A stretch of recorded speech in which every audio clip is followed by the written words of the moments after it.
The storm arrived without warning.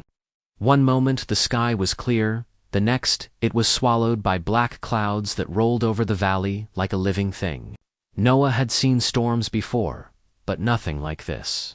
The wind howled, as if the forest itself were screaming, and the rain hit the cabin roof with the force of thrown stones. He had come to the mountains to escape the noise of the city, to finish his book in peace. But tonight, the silence he once craved felt like a trap. The cabin was old, built by his grandfather decades ago, and every beam groaned under the weight of the storm. Noah sat at his desk, trying to write, but the words refused to come. The storm outside grew louder, and the lights flickered. He sighed and stood to check the windows, making sure they were locked. That's when he saw it. A figure standing at the edge of the tree line. Tall still. Facing the cabin, Noah froze. The figure didn't move. It didn't even seem to breathe. He blinked, and the lightning flashed again. The figure was closer. Noah stumbled back from the window. What the hell? He grabbed his flashlight and shined it outside, but the beam barely cut through the rain. The figure was gone. He locked the window and backed away slowly. Then came the knock. 3 slow, heavy knocks on the front door. Noah's breath caught in his throat. No one should be out here. The nearest neighbor was miles away. He approached the door cautiously. "Hello," he called. No answer. He pressed his ear to the wood. Silence. Then a whisper. "Let me in." Noah stumbled backward. The voice was wrong. Too deep. Too close. He didn't open the door. But the knocking continued all night. By morning, the storm had passed, but the forest outside felt different. Too quiet, too still. Noah barely slept, the knocking echoing in his mind.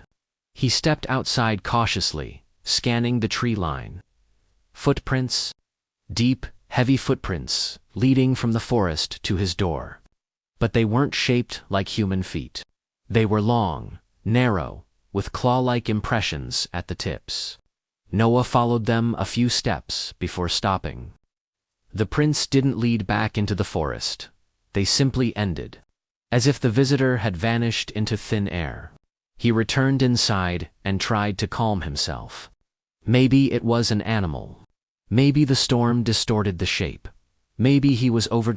He tried to write again, but the cabin felt wrong. The air was heavy, thick, as if someone else was in the room with him. He kept glancing at the windows, expecting to see the figure again. At noon, he heard footsteps on the porch. Slow, deliberate. He grabbed a kitchen knife and approached the door. The footsteps stopped. Noah whispered, "Who's there?" A voice answered, not one voice.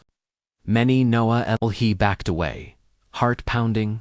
The voices were layered, overlapping, as if dozens of people were whispering his name at once. He ran to the window and looked outside. Nothing. But when he turned back toward the door, he saw something that made his blood run cold. A shadow under the door. Long, thin. Unmoving, someone was standing on the other side. Noah stepped back slowly. The shadow didn't move. Then it bent. As if the visitor were lowering its head to look under the door. Noah ran upstairs and barricaded himself in the bedroom. The whispering followed him. "Noah, let us in. We remember you." He covered his ears, but the voices grew louder, vibrating through the walls. Then everything went silent. For a moment, he thought it was over, until he heard the sound that froze him completely. Footsteps. Inside the cabin. The cabin was silent after Noah vanished, but the silence felt wrong. Heavy, pressurized. As if the air itself were holding something in place. By the next morning, the storm clouds had cleared, leaving the forest washed in pale light. Birds should have been singing. Branches should have been swaying, but nothing moved. Miles away, Noah's sister, Claire, sat in her apartment, staring at her phone. She had tried calling him all night. No answer, no messages. No signs of life. Noah wasn't the type to disappear. He always checked in. Always replied, always answered. Something was wrong. Claire grabbed her keys and drove toward the mountains, her heart pounding with every mile. The deeper she went, the more the forest seemed to close in around her. The trees grew taller, darker, bending toward the road, as if listening. When she reached the cabin, she felt it immediately. The wrongness. The air was thick, humid, almost warm against her skin. She stepped onto the porch and froze.